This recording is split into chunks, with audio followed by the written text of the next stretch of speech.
Era un animal hermoso, de cuerpo rotundo y enorme, carnes recias y estupenda planta. De esos del tipo mastín, destinados a defender las propiedades y a guardar a sus dueños con la lealtad que solo y de entre todos los animales domésticos nos han profesado históricamente los perros. Fue una lástima que, como dictaban todas las disposiciones municipales, hubiera que cortarle la cabeza.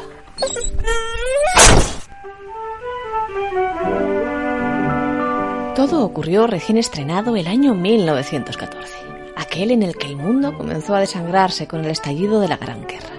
A los pocos días de instaurarse en las fábricas Ford en Estados Unidos la jornada laboral de 8 horas y pocos meses antes de que los españoles oyéramos por primera vez en la voz de Raquel Meyer la violetera. Ya saben, aquella violetera que vendía ramitos que no valían más que un real y que parecía una golondrina piando. Pero en el barrio de Roces, en Gijón, preocupaban cosas más mundanas. Que el día 14 de enero un enorme mastín canelo fue visto con abundante espuma saltándole de las belfas y con la agresividad y locura propias de un perro rabioso.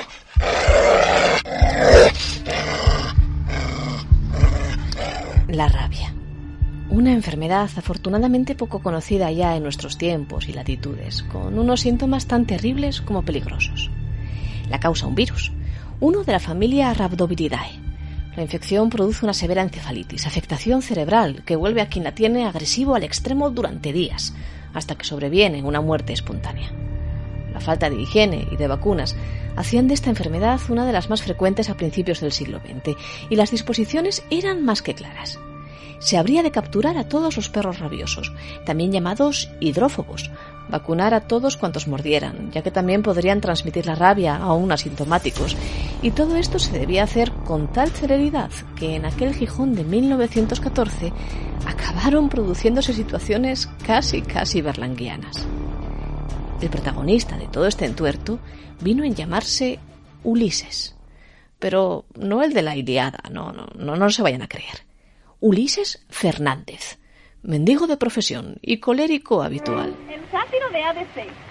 Dicen que hay un sátiro aquí, según leí ayer en el ABC, que a cuantas se encuentra por ahí, hace ver no sé qué. Aquel día, el perro rabioso mordió a 4 personas.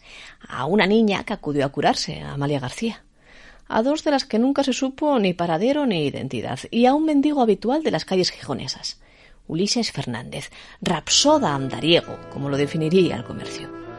Un Ulises moderno, decíamos, ducho en toda andanza pedigüeña, honrado profesional de la mendicidad, y que residía, de cuando en cuando, en el barrio del Llano del Medio, en una de las muchas chabolas que por entonces lo poblaban. A él también le había mordido el mastín rabioso. El 2 de enero de 1914, concretamente, y lo habían reconocido, pero él se negó a presentarse ante las autoridades para ser vacunado de urgencia. Y pasó lo que tenía que pasar, que todo el mundo en Gijón se volvió loco, auténticamente loco, buscando a Ulises, el mendigo, para que no se volviera, valga la redundancia, loco de remate.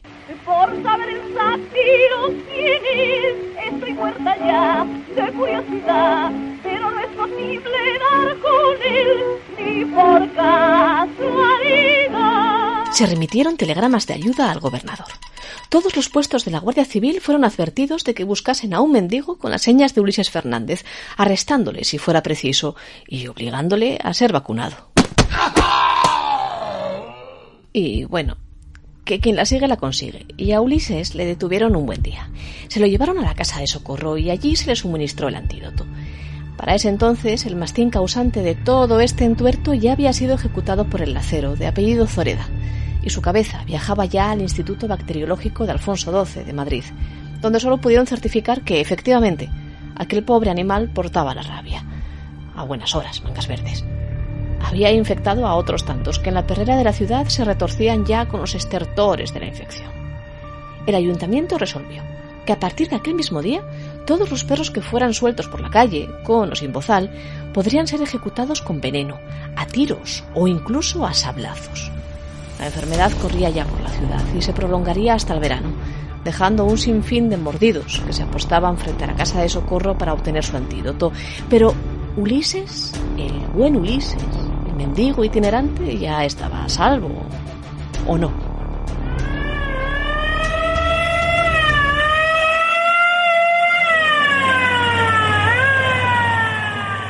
Por Dios, gárrenlo y llévenlo a curar. Lleven a este home polo más sagrau. Prove, que va a rabiar, por Dios, que este home va a rabiar. Va a rabiar Ulises si lle que nun talla rabiau del todo. Ocurrió a finales de enero. Desencajada y contrita, Máxima, la compañera de Ulises, se presentó en el cuartelillo de la Guardia Civil, denunciando que el mendigo llevaba media hora, desde que había vuelto a casa, minutos después de serle suministrada la vacuna, soltando espumarajos por la boca y diciendo palabras malsonantes. Estaba claro. Aquel hombre, por fuerza, había de estar rabioso. Así que allí se presentaron las autoridades, que, temerosas ante la furia de Ulises, hicieron a Máxima ir de avanzadilla para con su hombre. Se abrió la puerta de la chabola y entonces...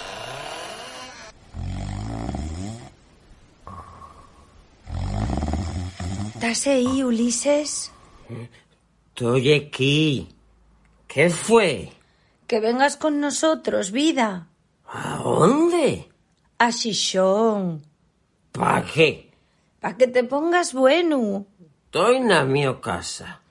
Y además, yo estoy bueno y sano. Eso paételo a ti.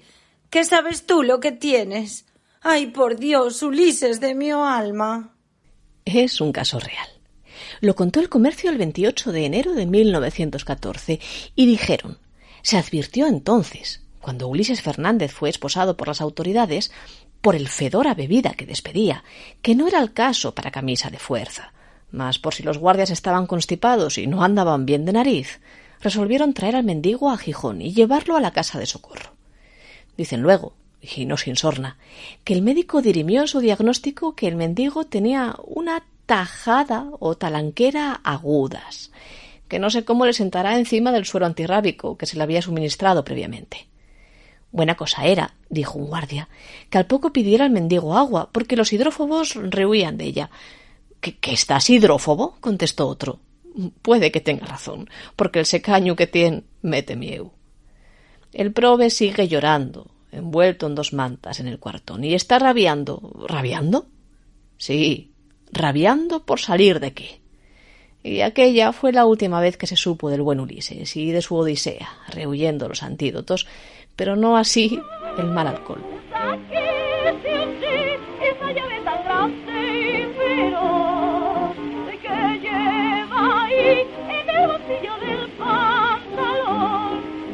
La de Ulises Fernández fue la nota cómica que los periódicos quisieron publicar ante una preocupación real y muy seria.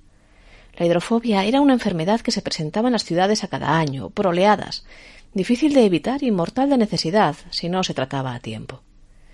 Lo que no fue real en el caso del mendigo sí lo fue, por desgracia, en el caso de José Díaz, un niño de 14 años, que murió en marzo de aquel año, 6 meses después de haber sido mordido.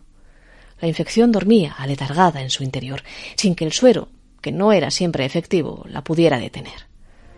2 metros de profundidad y a 100 metros de distancia de cualquier lugar habitado. Esas eran las premisas para enterrar a cualquier can que presentase síntomas de estar hidrófobo, ante el riesgo de que otros carnívoros pudieran desenterrarlo, haciendo expandirse el virus por la ciudad. Cualquier tiempo pasado, en contra de lo que diga la famosa canción, no siempre tiene por qué haber sido mejor.